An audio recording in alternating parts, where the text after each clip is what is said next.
We have a breakdown for you by race and ethnicity, and we will begin to share this on our website as well. Of our 131 known cases, 40 are Hispanic or Latino of any race, and that's 30.5% of our known cases, compared to 35.5% in the overall Santa Cruz County population. So pretty close to population demographics.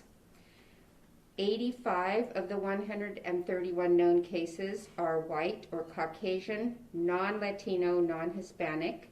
That's 64.9% of known cases, compared to 55.7% in Santa Cruz County of white Caucasian population.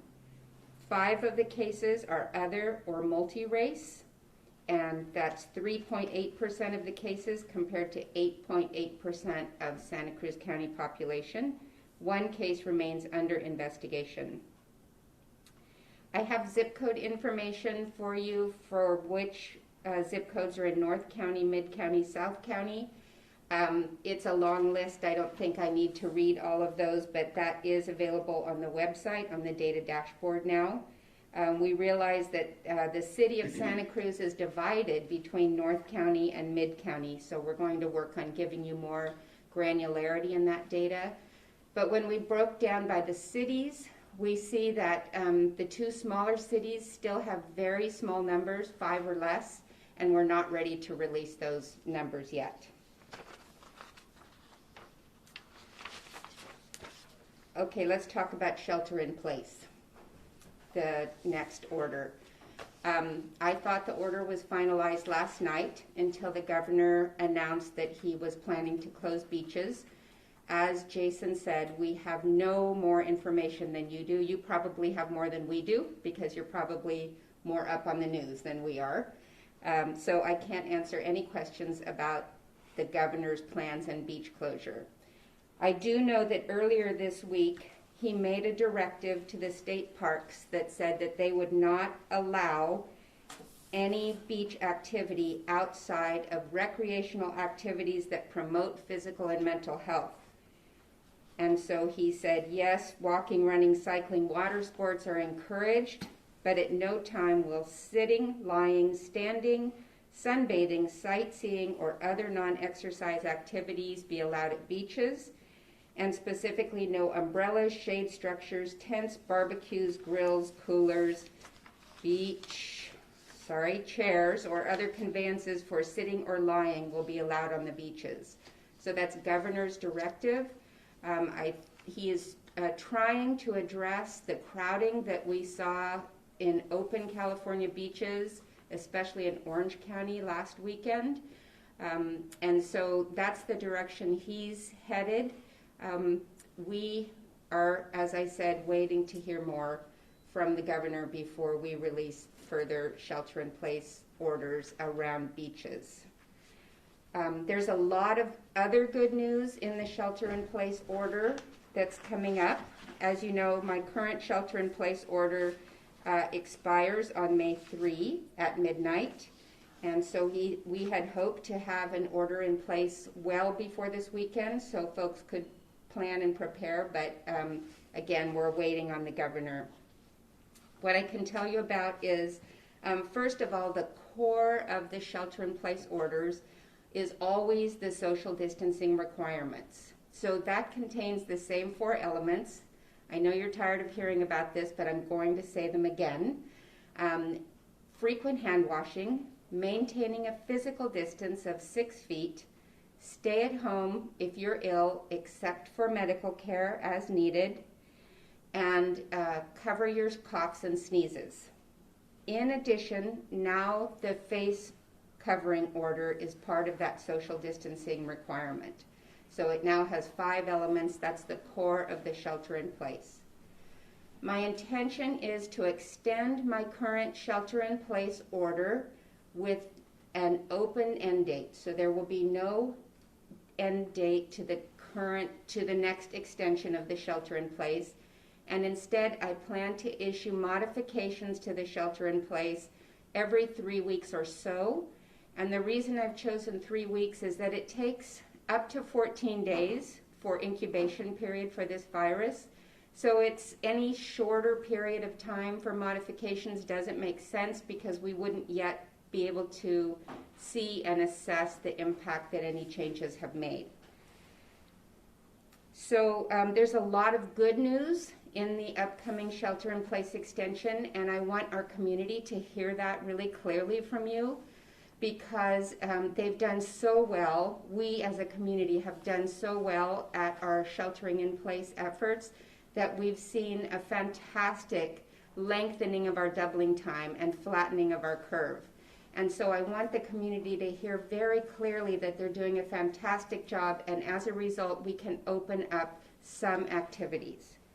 So as I've promised you, most of the activities we're opening up have to do with outdoor activities because those are very low risk for disease spread. So that includes opening up landscaping and gardening, tree trimming, environmental site remediation, and those kind of outdoor activities, as long as social distancing requirements are met. So in all of this opening up, it's going to look different than it did in 2019 and before. It's going to be a new normal of sorts that's going to need to have that social distance requirement be part of our activities. The governor opened up health care, and I, in my new shelter-in-place order, am deferring to the governor's orders and the state health officer's orders around health care. That allows hospitals to begin to do elective surgeries, and I know they're already scheduling some beginning next week. It allows medical and dental offices and ancillary care offices to open up to begin to do some of their preventive care. We really want to encourage our children to get their vaccinations on schedule or back on schedule. We want women to go get their well woman exams, to get their mammograms and pap smears as usual, and all of this will be done through the medical and healthcare system with social distancing protocols in place. I'm also going to defer to the governor's order in terms of construction, and that opens things up in our county for construction greatly.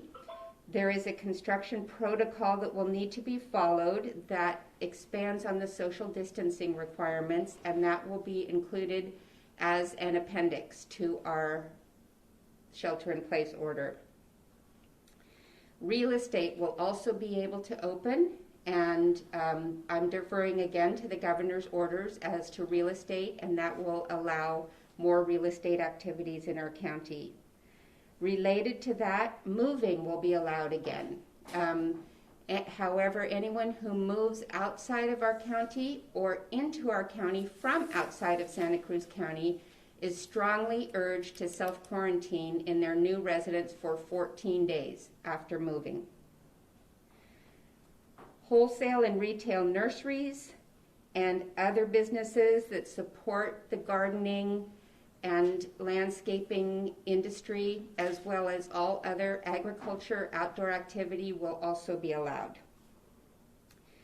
I'm also going to open fabric and craft stores for the purchase of materials for the production of face coverings, gowns, and other personal protective equipment. In addition, golf courses and driving ranges will be allowed to open with very specific protocols that will be outlined in an additional appendix.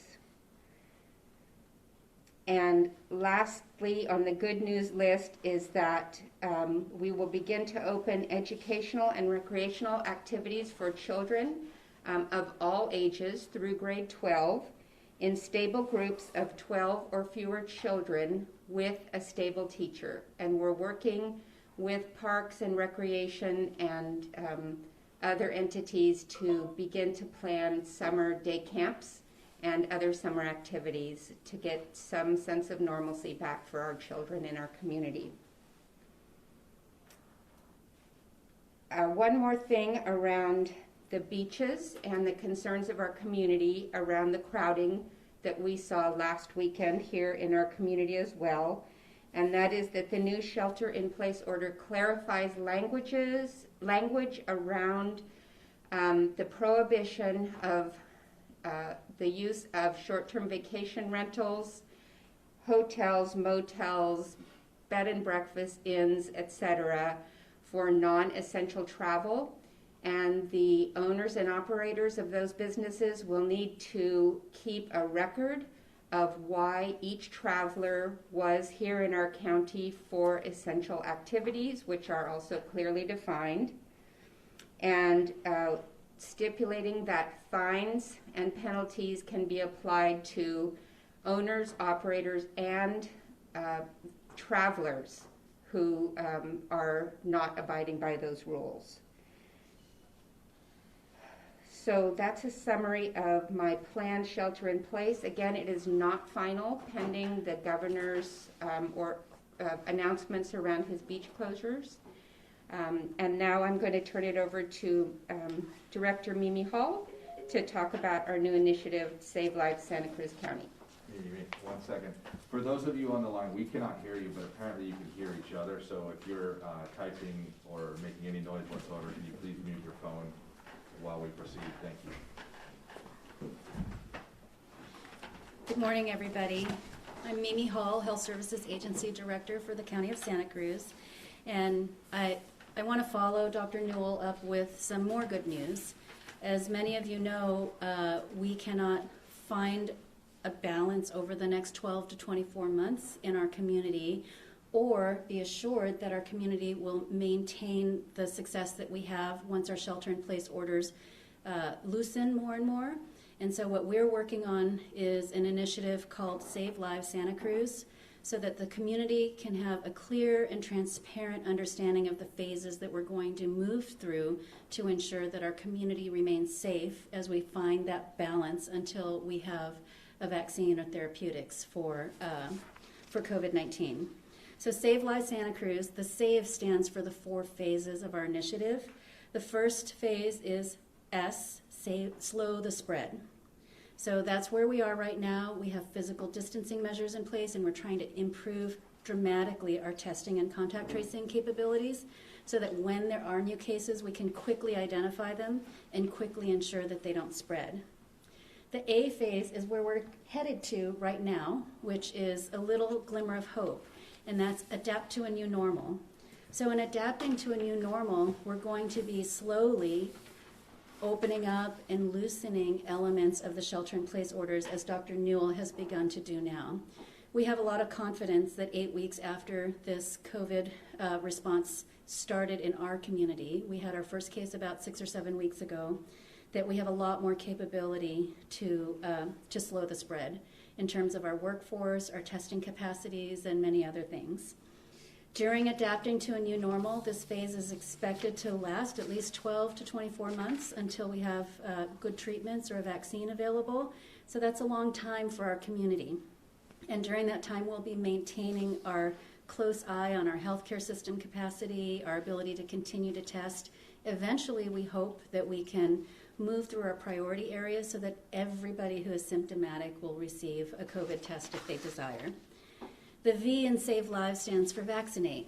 So when a vaccine is available, the role of local health departments is to ensure that we roll those vaccines out in a way where we prioritize our highest risk citizens first. We've done that with H1N1, we've done that with seasonal flu when there's a shortage of vaccine, and we'll have to work with our healthcare system and our institutional partners to make sure that those who are most at risk have a plan to receive vaccine and therapeutics first. And finally, the E in Save Lives stands for elevate our readiness.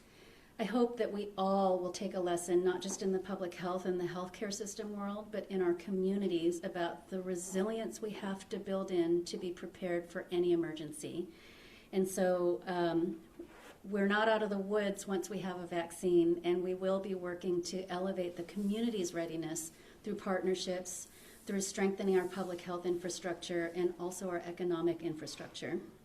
So this 4-phase plan we'll have information on our website soon, and we developed it in close alignment with the governor's 6 indicators for reopening California, as well as the governor's 4-phase plan. You're going to hear so many phases in so many areas.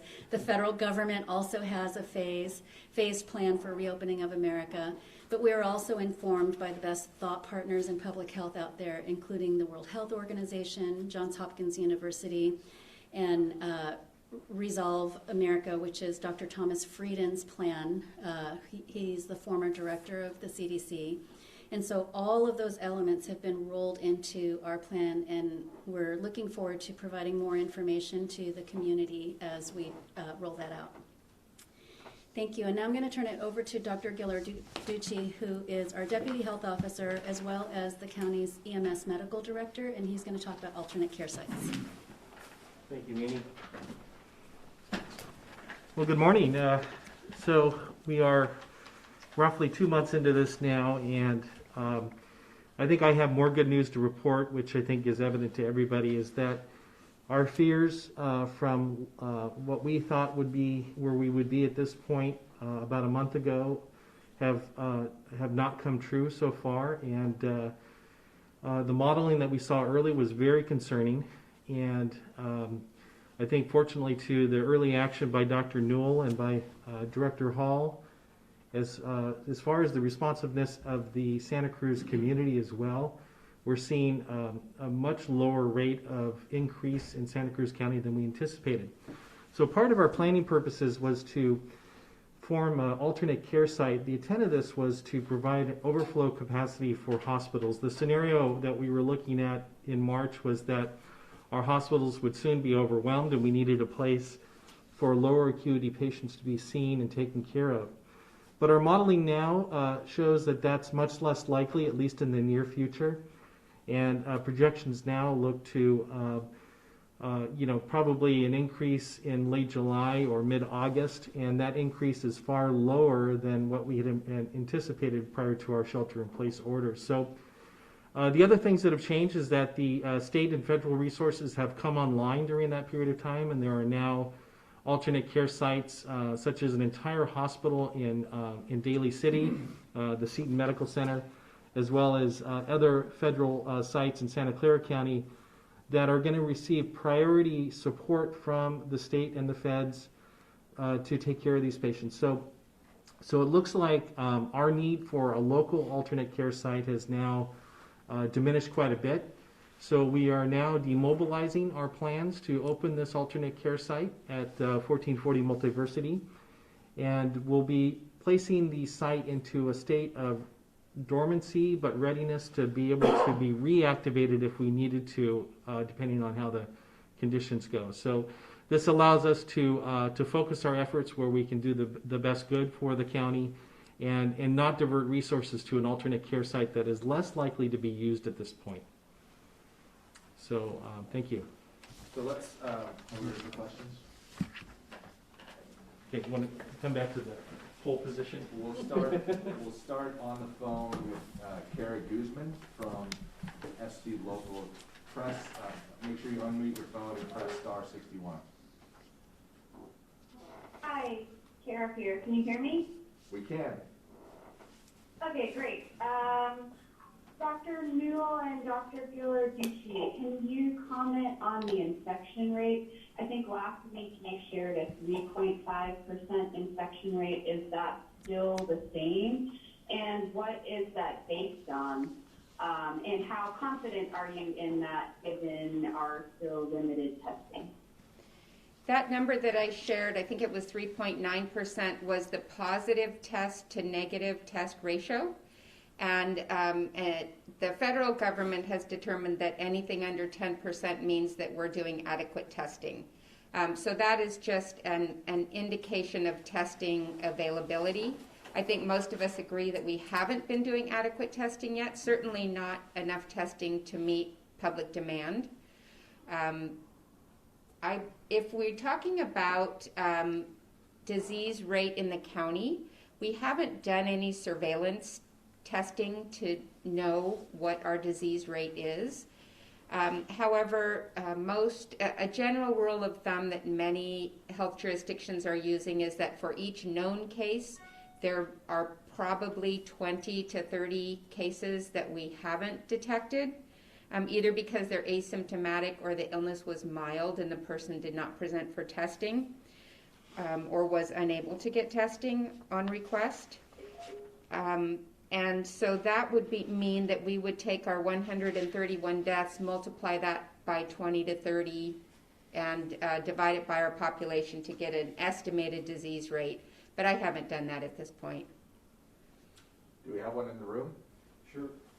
Getting back to I don't think you gave us a date when the new regulations go into effect. I'm assuming it's Monday. Is that correct? The plan was to have it go into effect Friday at 11:59 p.m. tomorrow, but that may change now that the governor's order, or pending the governor's plans around beaches. We want to clarify that, but the plan is that it would go into effect tomorrow night at midnight. This is the stay in place order. Right. Okay. And so if everything goes as planned, how long are you planning to extend it to? It will have an open-ended date. Okay, as you said. Yes. And then the other question is just about the construction workers. Can you just tell us a little bit what are the changes they have to make? And face mask. What do they have to wear on the job or do on the job? So there's a specific appendix or attachment that you will see on the order, but it's the kind of things that make common sense, like different trades come at different times, so multiple trades aren't on the same site at the same time. Measures like that allow for physical distancing as well as all of the social distancing requirements to be met. In addition, the previous attachment A that was on an optional part of the previous shelter-in-place will now become mandatory. So every business, governmental entity, construction site will need to complete that, which involves educating and informing the workers on the site, and they will need to post that at the site. And folks will have till the end of next week in order to get that completed and posted at their place of business. Our next question will be on the phone from Nick Ibarra from the Santa Cruz Sentinel. Please hit *61 and unmute your phone.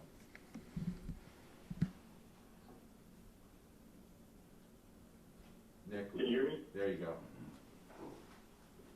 Okay, my question relates to the shelter-in-place order, and I'm wondering if you could talk about whether it eases any restrictions for social activity of any kind, and more broadly, besides the beach restrictions that are up in the air, is there anything different between your order and the orders that Bay Area counties released yesterday? Yes, my orders are different. I developed them separately, although before crafting our final order yesterday, we did review the Central 7 Bay Area orders that were released, but ours differ quite a bit. They're less restrictive, certainly. Again, thank you to the community for all the work you've done to flatten our curve, all the success that we've had. In addition, the Bay Area counties reiterated and recrafted essentially from scratch another shelter-in-place order, whereas mine is an extension with modifications. Thank you. John? And with the social restrictions, can you comment on whether there are any social restrictions? What do you mean by social restrictions? I'm sorry, whether you're easing the rules for social visits, visiting a neighbor, small group activity. Does anything in the new order relate to social activity and easing those restrictions? No, no, it doesn't. And it appears that gatherings of any size will be one of the very last things to be lifted. And that's based in excellent public health and scientific evidence, as well as data. And so the more we learn about this virus, the more we realize that the social distancing is the most important part and the biggest contributor to our success in keeping our most vulnerable out of the hospital and keeping our healthcare systems from being overwhelmed. Thank you, Nick. We'll go in the room. John D. Gums, Amp House Times. And so my question is, County, there are more women, higher percentage than men.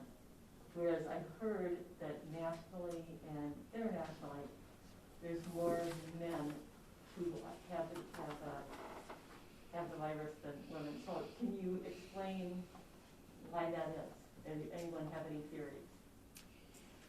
I don't know that there's more men than women that have the virus. I know that there's more men than women who become hospitalized and die of the virus. So in general, more men have underlying chronic health conditions that make them more likely to be hospitalized and to die of COVID-19. So that is a statistics that has been seen nationally and globally as well. In terms of the gender breakdown of all cases, I don't know that answer. Do you know, Dave? Well, I just add that, we have a relatively small number here in Santa Cruz, 131 cases. And although in this particular sample, there happen to be more women proportionally, the sample is so small that I think you have to be very careful about making any assumptions about prevalence based on that. I forgot to share that I do have more information around New Leaf. Is that still of interest to some of you? Okay. So, and these points, talking points, have been cleared with the New Leaf corporate as well, so that we're able to share these numbers. And so as of yesterday, we had 13 confirmed cases of COVID-19 in local New Leaf employees. In addition, we have one confirmed case of a COVID-19 close contact, so a household member to one of those 13 employees. We don't have any confirmed cases of shoppers or casual contacts to these 14 cases, although that's possible, but nothing confirmed at this point or suspicious. The timeline for the New Leaf market actions: on April 18th, the market was notified, the Aptos location was notified by an employee who works there that employee was diagnosed with COVID-19. The market was shut down that day for a thorough cleaning and disinfection.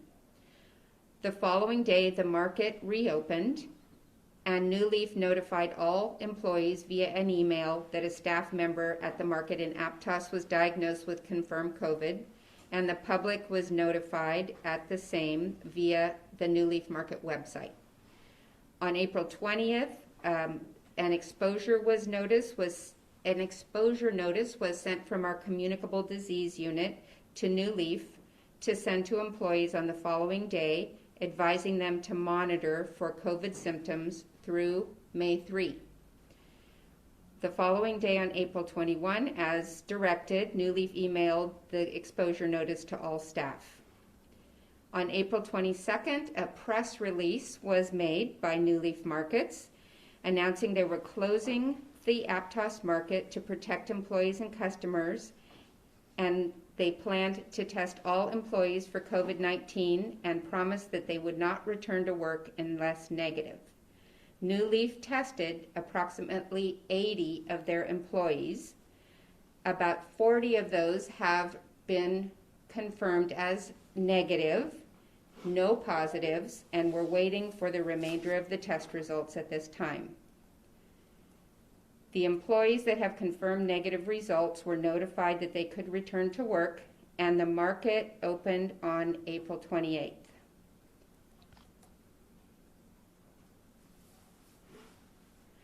Actions that have been taken by New Leaf include: each employee, upon reporting to work, has their temperature taken outside of the market, and they are screened for COVID symptoms before they can enter and begin their shifts. All employees need to wear face coverings at all times while working or mingling on work site. All employees have to maintain at least a 6-foot physical distance from other employees and customers while they are working. So I hope that's helpful. Thank you. The next question is from Jake Pierce from the Good Times. Jake, please unmute your phone and go ahead.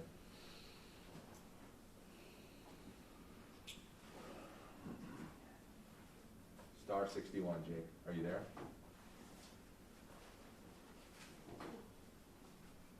Jake, is your phone muted?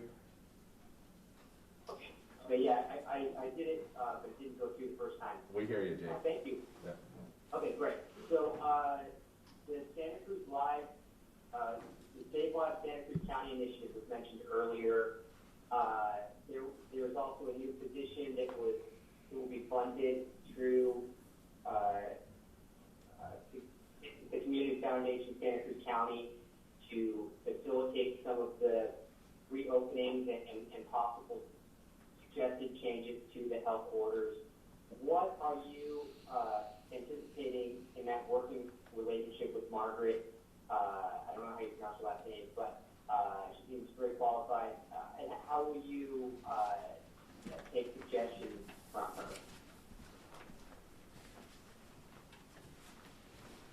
Hi, Jake. This is Mimi Hall. So we actually, our plan, the bones of our plan are developed, and they're developed based on some of the best practices in pandemic response. Margaret's role is to help us launch that plan and form the partnerships and the relationships, and also gather the thought partners that we need and the subject matter expertise to do things in a quick manner. One example is our first priority is to dramatically increase our testing capacity in the next 2 to 3 weeks. And then after that, actually at the same time, is develop our contact tracing capacity to match the testing capacity. So she's been working with we have a task force called a testing task force. So we have a recovery branch. It's called the Division of Community Recovery. It's a newly developed branch. And that position is helping us with the oversight, the development, and the implementation of a number of different programs under community recovery. Testing and tracing is just one of those. Other areas include maintaining healthcare system capacity. A really, really big area is going to be working with the community and local businesses, because the adaptation phase, or adapting to a new normal, is going to last a really long time, and it's going to be a phased approach. And it's important for us to have an equity lens and look at all facets of our community, including the business community, but also populations that could be more impacted. So we really, really trust this partnership to make sure that we can reach out to every facet of the community and have an organized fashion to gather the feedback, not only from our business stakeholders, but other areas of the community as well. Thank you. We'll stay online. We have a backup. We're going to go with Paul Rogers from the San Jose Mercury News. Paul, hit star 61 to unmute your phone. Oh, hi. I have 2 questions for Dr. Newell. What is the risk of contacting COVID-19 at beaches in general compared to with indoor locations? And second, I live in Santa Cruz County, and I've heard lots of my neighbors say this. I'm sure you have too. Why not just allow Santa Cruz locals to go to the beaches and somehow either using a method like San Mateo County, where you say people can't go more than 5 or 10 miles from their house, or somehow checking Highway 17 or limiting it, limit out people coming from over the county? Those are the questions that we've been grappling with over the last several days as we have been making decisions around our next shelter-in-place order. So they're really good questions. First of all, outdoor activity of any kind in active people that's a very low risk for this disease. There's been some studies now that show that this virus is very small, and if people are moving in the outdoors, it's nearly impossible for this virus to land. Now, of course, it's different if someone's sneezing on your face or not washing your hands and you're touching your nose, eyes, and mouth. But in general, the outdoor activity risk is very, very small, including for people in the ocean. Our concerns at the beaches are when people are gathering in crowds at the beach and sitting together. That's very different. That's a gathering, and those are the highest risk activities that can happen. And that's what the governor is concerned about. That's what we're all concerned about. So we've looked at lots of different ways to restrict that kind of activity on the beach. You heard already the list of amenities that are not allowed, all of the umbrellas and beach chairs and all of that, and that's in an attempt to keep people moving on the beach instead of sitting and gathering on the beaches.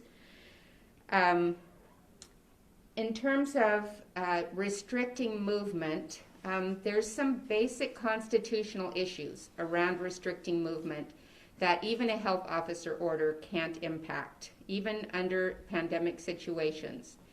If it seemed warranted, the state health officer could put us in a quarantine, which would restrict visitors from coming into our county, but it would also restrict our residents from leaving the county.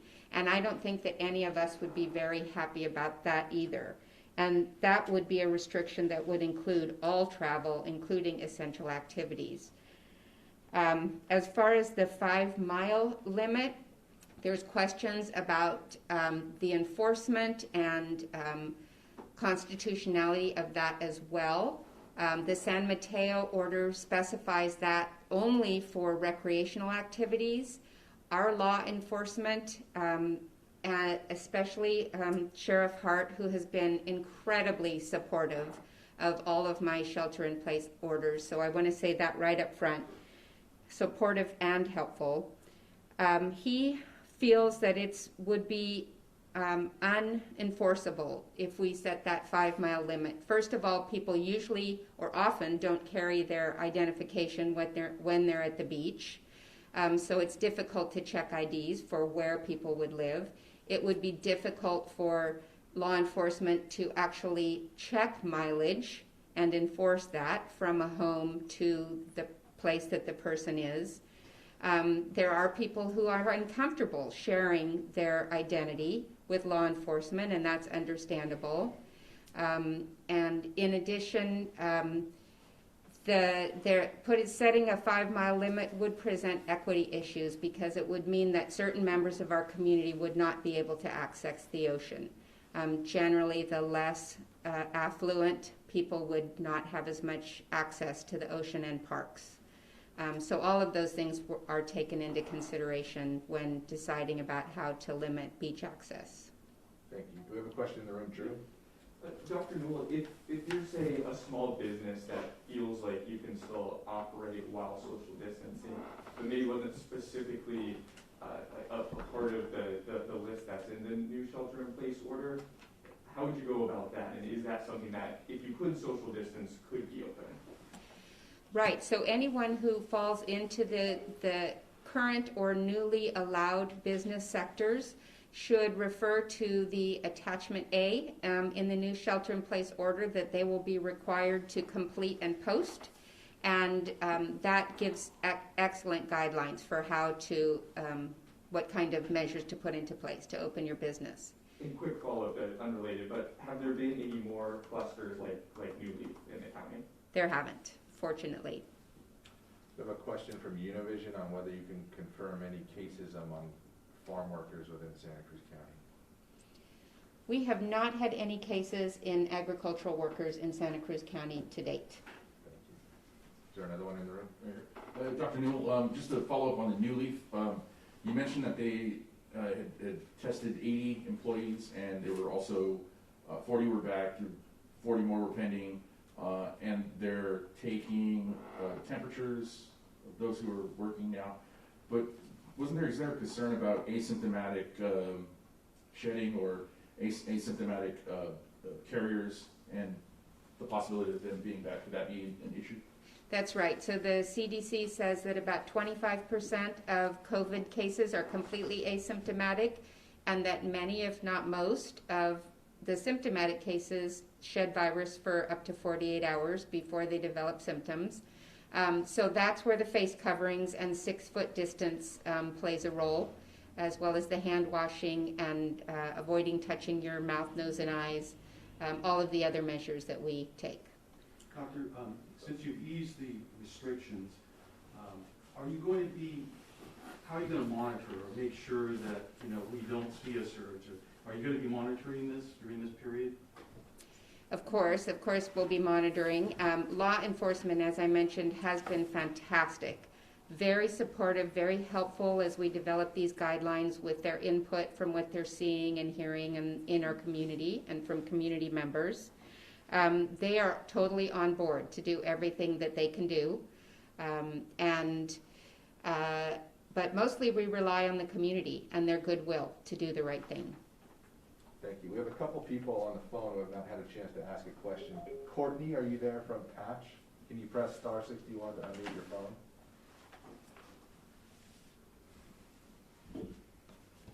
Are you there, Courtney? Are we good? Hi. Go ahead. Hi. I was hoping that you could say a little bit more about any additional testing sites that you're looking to establish. And I was also wondering if you have a date in mind for the day that the Watsonville facility might open.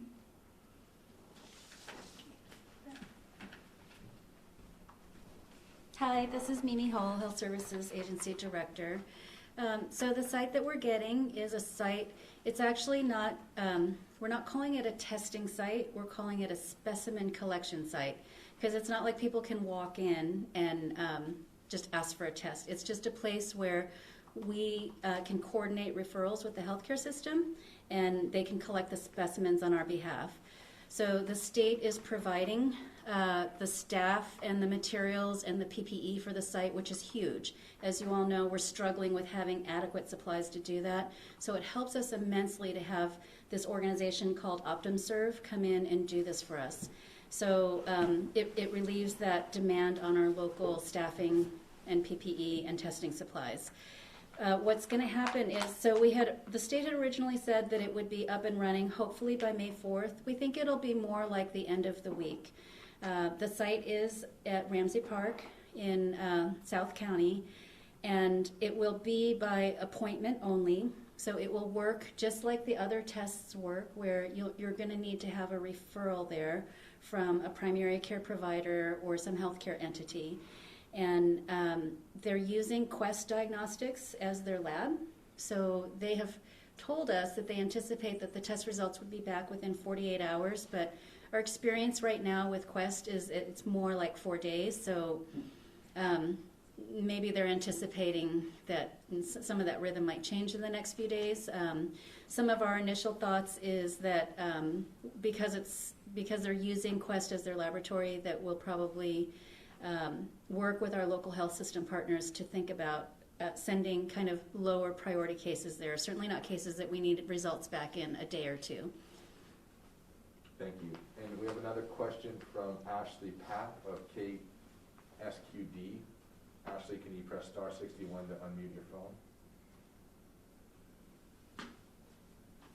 Hey, Jason, can you hear me? We can. Go ahead.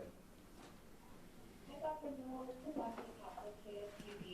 I'm a little confused about the restrictions in place, or soon to be in place, at Santa Cruz beaches. Is there a chance that the directives coming down from Governor Newsom today will supersede or override and restrict all access, including the recreational activities?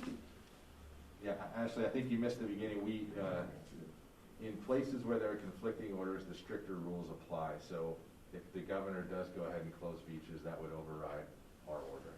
I don't know if you want to add to that, Dr. Hill. Yeah, so California's stay-at-home order applies statewide, and that sets the floor on what the county can do. So local health officers can adopt stricter public health orders as warranted by local conditions, but they cannot be less restrictive than the state order, which is why I'm referring back to the state order for things like construction, real estate, and healthcare. The state order applies in Santa Cruz County, obviously. It limits business and recreational activities separate and apart from the county shelter-in-place orders. We are as confused as you are about beach closures. We have no more information than you do, and we're just waiting to see what the governor's plans are and how long they will be in place. Then our orders will follow from there. Thank you. Anything else in the room? So my question has to do with the summer season is coming up. One of the county's biggest industries is tourism. which really involves people coming, people, going, out to eat, going to a boardwalk, going to a place like, 1440, although they operate year round, but I mean, a lot of the industry here is this sort of thing, and I'm just wondering,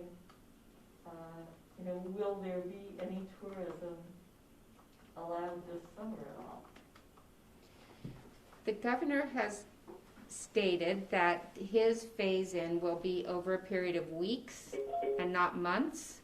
So I can't speak for the entire season, but those kind of activities will not be happening in the next few weeks. We have another question. Kara, I know you've been champing at the bit. Press star 61 to unmute your phone. Kara Guzman.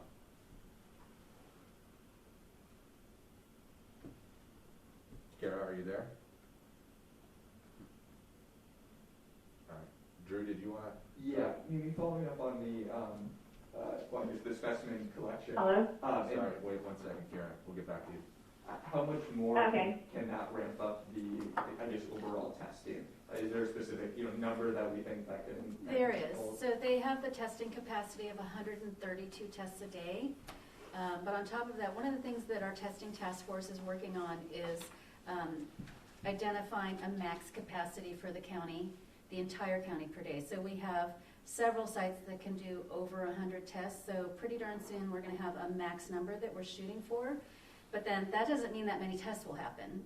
Then we have to coordinate all of the sites. So we're trying to coordinate with all of the clinics, all of the outpatient centers and ourselves so that we we understand who has capacity on any given day and how to refer folks there. And we anticipate that whole system of increased testing will be up and running in a couple of weeks. I think you've said this before, but I just forget, how many total sites are there? Oh gosh, roughly? there's a lot now. 4? Well, we have the option of UCSF, we have our own Ammaline, Dignity has 2, Watsonville Hospital is getting 1, Dominican Hospital. Dominican, UCSC is slowly coming on board as well, that's 7, and then the new Optin test site, that's 8. So if each of those even just did 100 a day and they all have capacity for more, that's a significant number of tests per day for the county. Okay. So, Kara, sorry about that. Go ahead. And Okay, then we'll thanks. end up with Nick after that. Can you hear me now? Yep, you're good. Hello? Okay, great. We're hearing from our listeners concern about number of out-of-county visitors coming in, not only at our beaches, but also on the mountain biking trails. Wondering, Dr. Newell, if there's more that can be done constitutionally beyond the fines for, non-essential travelers. Like, what more can be done that you haven't that you haven't done yet to limit out-of-county visitors? I think that our greatest strength will be in messaging and increased communication to message to visitors from outside of Santa Cruz County that they need to stay home. So stronger signage on the Caltrans signs coming into the county, radio and television messaging around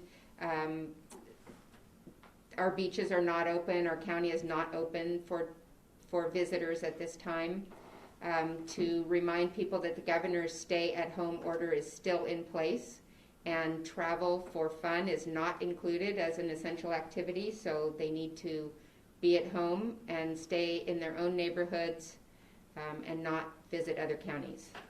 Yeah, Kara, this is Jason. I can tell you that we are looking at additional signage near the beaches and social media buys outside the county to help get the message across. So, Nick Ibarra, do you have another question?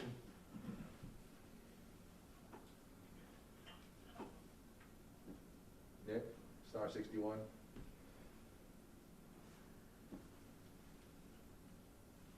Let's see if there's anything else in the room on Nick. See if Nick comes around. One more. Has there been an increase in the number of healthcare workers 1 second. with a positive diagnosis? Positive test? I think it was 19 the last time. I didn't have my staff get that number ready. I would expect that it will stay proportional to general public. Thank you. Nick, go ahead.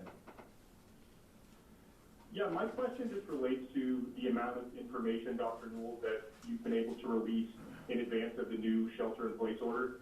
And I think I have heard from a number of folks some frustration around the lack of detail that we've had potentially 2 days before the new order takes effect. And I'm wondering, can you explain why you haven't been able to put out more specific information on how the certain restrictions will be eased, and could that change moving forward into the future as you take these 3-week new looks at easing restrictions? I would hope that it could change and that we can all get used to moving through these phases of reopening over the next coming months. A lot of why I can't announce much in ahead or much in advance is that things change rapidly with this virus, and there's still so much that we don't know. And the decisions are made on how our community is responding to the virus itself, and that's a day-to-day evaluation. So trying to move very deliberately and thoughtfully based on the response to the virus.